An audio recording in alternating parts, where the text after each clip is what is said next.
السلام عليكم. أنا عايزة أسأل سؤال يا جماعة وتردوا عليا بصراحة. هل طبيعي إن حضرتك تبقى واقف بتسحب الراتب بتاعك أو معاشك أو معاش حد من والديك، ماما بابا ما إلى ذلك، في المكن بتاع البنوك اللي بيبقى في الشارع، مكنة ال ATM؟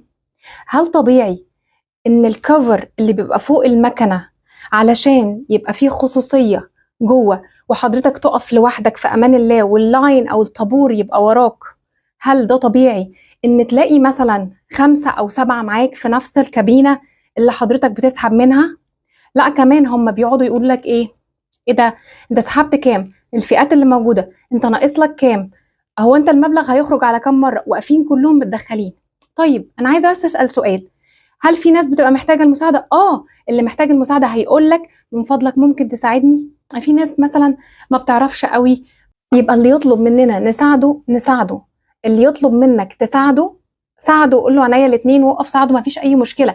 لكن ما ينفعش ان حضرتك تبقى بتتطفل او بتدخل تحشر نفسك كده فيما لا يعنيك. ده اسمه تطفل. التطفل ده لا سلوك حضاري ولا اي دين، يعني اي دين بينبذ التطفل ده. طيب حلو جدا. انا عايزه اقول من فضلكم احترموا خصوصيه الاخرين. Please respect the privacy of others. Please respect the privacy of others. ندخل بقى على المهم. اي مكنه سحب آلي في الشارع بنسميها ATM من أي نوع، أي بنك. ATM ATM. طب ال ATM دي اختصار لإيه؟ اختصار لي Automated Teller Machine. Automated Teller Machine. Automated Teller Machine يعني آلة الصراف الآلي أو ماكينة الصراف الآلي.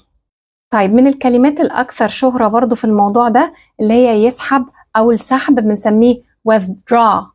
withdraw withdraw. طيب يودع أو الإيداع بنسميه deposit. deposit deposit. شكرا.